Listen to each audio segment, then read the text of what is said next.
नमस्कार, India at 9 में मैं कादम्बिनी शर्मा हूं आपके साथ और शुरुआत करते हैं दिन की सबसे बड़ी खबर से।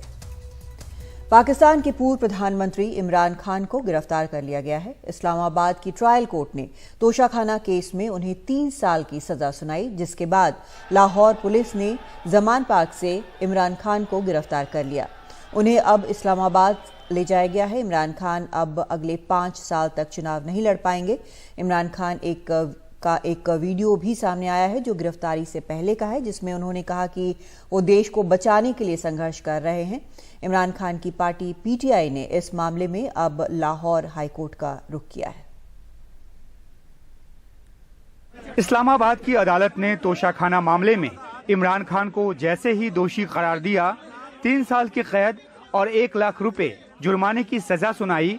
गिरफ्तारी वारंट लेकर पुलिस बिना समय गंवाए लाहौर के उनके घर पहुंच गई। इमरान खान की गिरफ्तारी शांतिपूर्ण तरीके से हुई, क्योंकि जमान पार्क के उनके घर पर पहले की तरह बड़ी तादाद में उनके समर्थक मौजूद नहीं थे। इमरान खान को अपनी गिरफ्तारी का अंदेशा पहले से ही था और उन्होंने अपना बयान भी रिकॉर्ड कर लिया था, जो बाद में जारी किया।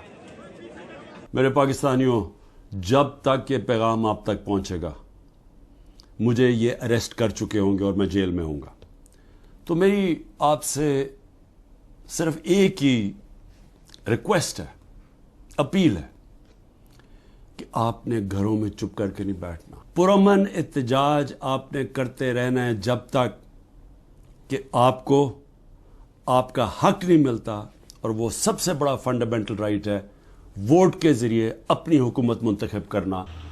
इमरान खान पर आरोप लगाया गया कि 2018 से 2022 तक पाकिस्तान के प्रधानमंत्री रहने के दौरान उन्हें विदेशों से जो तोहफे मिले उसे तोशाखाना यानी सरकारी खजाने से सस्ते में लेकर अधिक कीमत में बेचा और अरबों रुपए कमाए। भ्रष्टाचार के इस मामले में 3 साल की सजा पाने के बाद इमरान खान अगले 5 साल तक चुनाव लड़ने के भी अयोग्य हो गए हैं। जी, हाई कोर्ट हमारे पास अपर जो कोर्ट हाई कोर्ट है, वहाँ पे हमारी राइट हमारे पास है अभी। वहाँ पे हम अपने आप को वहाँ पे प्रेजेंट कर सकते हैं और अपना जो है ना, जो फैसला है इसके खिलाफ वहाँ पे जा सकते हैं। इमरान खान पर अलग अलग मामलों के 150 से अधिक मुकदमे दर्ज हैं। वे पाकिस्तान की शहबाज शरीफ सरकार और सेना पर बदले की भावना से कार्रवाई का आरोप लगाते रहे हैं। पाकिस्तान की सरकार ने इसका खंडन किया है। चाहे वो इलेक्शन कमीशन का फैसला हाई कोर्ट में चैलेंज करने की बात हो, सेशन कोर्ट में चैलेंज करने की बात हो और सुप्रीम कोर्ट में चैलेंज करने की बात हो, उन्होंने हर तरफ से ये कोशिश की कि किस तरह कानून को एस्केप किया जाए, किस तरह कानून को डिफीट किया जाए, किस तरह कानून को केस से भागा जाए, अपनी चोरी के जवाब से भागा जाए। और हर दफा जब उन पे जवाब देने की बात आती थी तो वो ऊपर से उल्टा चोर कुतवाल को डांटे, जो वारंट लेके जाता था उस पे हमला आवर हो जाते थे, क्योंकि उनके पास जवाब नहीं था। पाकिस्तान में इसी साल अक्टूबर-नवंबर में चुनाव होने हैं। इमरान के वकीलों ने इमरान की सजा के खिलाफ ऊपरी अदालत का दरवाजा खटखटाया है। अगर इमरान खान को राहत नहीं मिलती है तो उनका अगला चुनाव लड़ना नामुमकिन होगा। ऐसे में उनके और उनकी पार्टी तहरीक इंसाफ के भविष्य को लेकर तमाम अंदेशे हैं। नई दिल्ली में उमाशंकर सिंह, एनडीटीवी इंडिया। मणिपुर के बिष्णुपुर जिले में फिर हिंसा भड़क गई है। हिंसा में 3 लोगों की मौत हो गई है। मारे गए 3 लोगों में 2 पिता पुत्र हैं। संदिग्ध उग्रवादियों ने गांव पर रात 2 बजे हमला किया। इसके साथ ही इलाके में आगजनी की भी खबर है। सरकारी सूत्रों के मुताबिक बिष्णुपुर जिले में और सुरक्षा बल भेजे गए, साथ ही हाल ही में लूटे गए ज्यादातर हथियार बरामद कर लिए गए हैं। मणिपुर से एक बीजेपी विधायक ने हिंसा को लेकर केंद्रीय बलों पर भी सवाल उठाए। It's very sad with what is happening right now in our state, how these militants or these terrorists, because they're terrorizing people, are coming all the way from another district and coming into the valley area and killing people in their homes while they are sleeping. It's something which really needs to be answered now. And we've already written a memorandum to the Union Home Minister that there are certain security forces which is still creating some kind of an uneasiness between the people and the state. I would just like to request that, at this point of time, how on earth could there be such a security lapse? Who is responsible for it? Haryana में हिंसा के बाद मेवात इलाके में अभी भी curfew लगा हुआ है। कर्फ्यू के बीच नूह और तावड़ू इलाके में सरकार ने डिमोलिशन ड्राइव चलाई। कई दुकानों को तोड़ दिया गया। दावा किया जा रहा है कि ये दुकानें कब्जा कर बनाई गई हैं और इनमें से कई लोग हिंसा में भी शामिल थे। पुलिस सोशल मीडिया पर नजर रखते हुए लगातार गिरफ्तारियां भी कर रही है।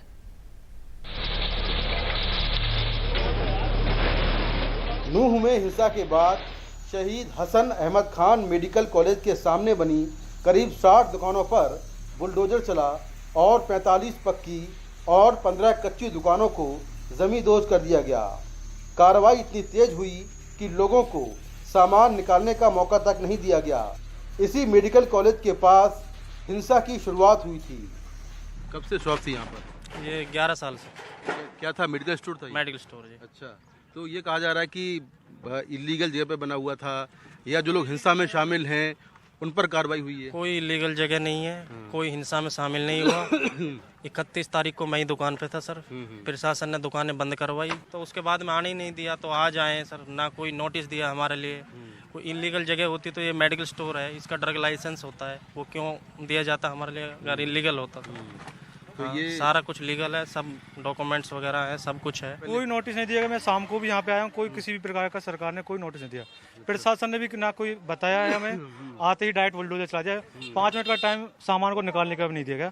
पूरा सामान दब चुका है। अगर सरकारी जमीन थी तो पहले हमने मीटर के लिए अप्लाई किया, तो मीटर के लिए अप्रूवल कैसे दे दिया सरकार ने?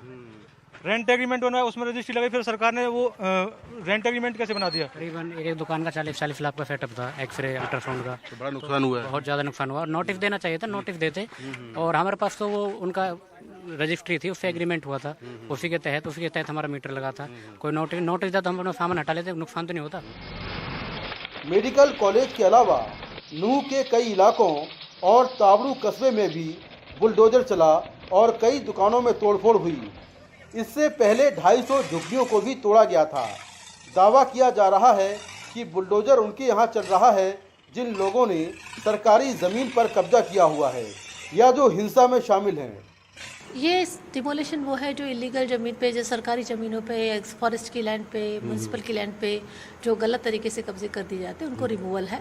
उनमें अगर कोई शामिल हो तो वो मैटर ऑफ इन्वेस्टिगेशन से बहाना से इनकार नहीं किया जा सकता।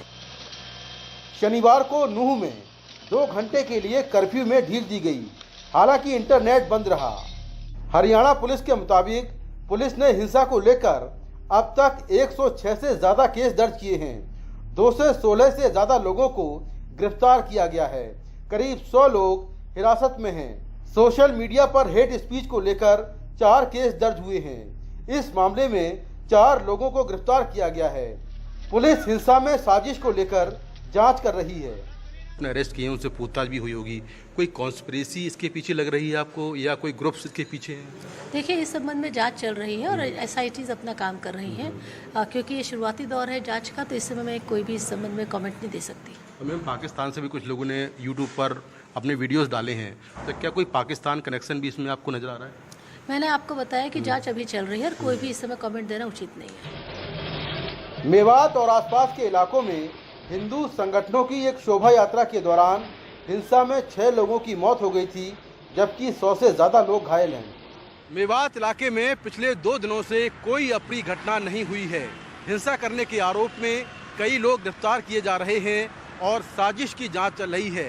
कर्फ्यू लगा हुआ है, धारा 144 भी लगी हुई है और इंटरनेट सेवा बंद है। लेकिन कर्फ्यू और हिंसा के नाम पर डेमोलिशन ड्राइव को लेकर लोग लगातार सवाल खड़े कर रहे हैं। मेवात से कैमरामैन संजय कौशिक के साथ मैं मुकेश सिंह सेंगर, NDTV इंडिया। उत्तराखंड के रुद्रप्रयाग जिले के गौरीकुंड में बारिश और भूस्खलन से भारी तबाही हुई है। अब तक 3 लोगों के शव मिल चुके हैं, 17 लोग अब भी लापता हैं। NDRF और SDRF की टीमें लगातार लोगों को ढूंढने में जुटी हुई हैं। केदारनाथ यात्रा के मुख्य पड़ाव गौरीकुंड में भूस्खलन के बाद बड़े बड़े बोल्डर दुकानों पर गिरे थे।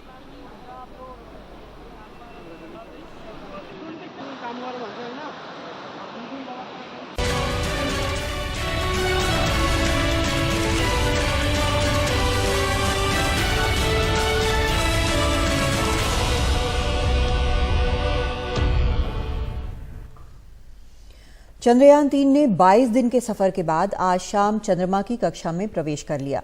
चंद्रयान 3 को श्रीहरिकोटा से लॉन्च किया गया था। लैंडिंग से पहले चंद्रयान 3 4 बार ऑर्बिट बदलेगा। अगर सॉफ्ट लैंडिंग में सफलता मिली तो अमेरिका, रूस और चीन के बाद भारत ऐसा करने वाला चौथा देश बन सकेगा।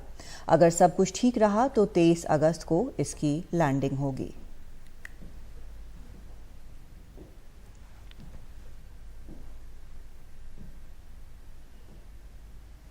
जम्मू कश्मीर में अनुच्छेद 370 हटने के बाद से विकास के कई काम हुए हैं। आपको दिखाते हैं कुछ खास काम जिनसे वहां बड़े बदलाव आए हैं।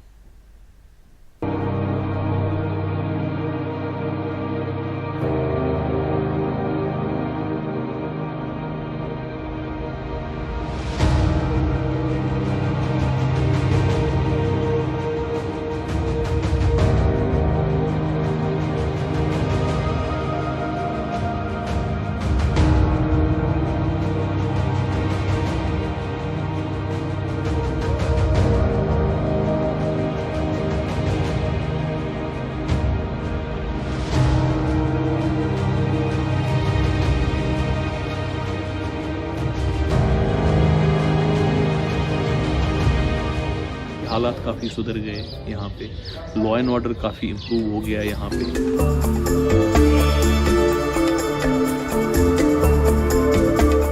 हम लोग बोलते हैं 24 घंटे को टूरिस्ट आना चाहिए, 24 घंटे को हवाई जहाज चलना चाहिए।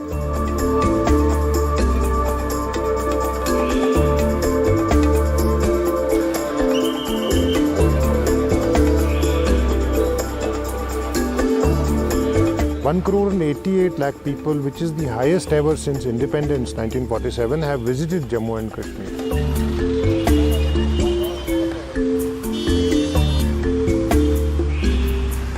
There is a certain amount of openness among a lot of people to see it as a viable investment destination.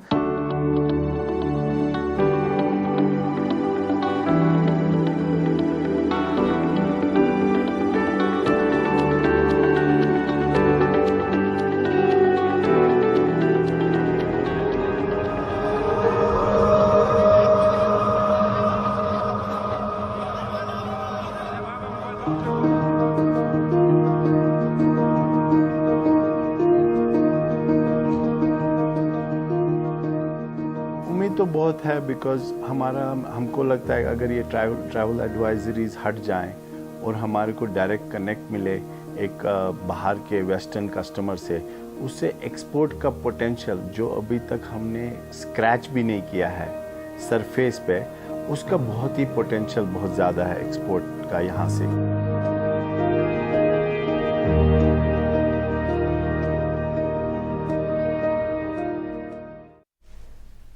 Sunny Deol और अमीषा पटेल की फिल्म गदर 2 11 अगस्त को रिलीज होने जा रही है। लगातार इसका प्रमोशन चल रहा है। आज सनी देओल और पूरी टीम वाघा बॉर्डर भी पहुंची। कि तेरी मेरी एक जिंदड़ी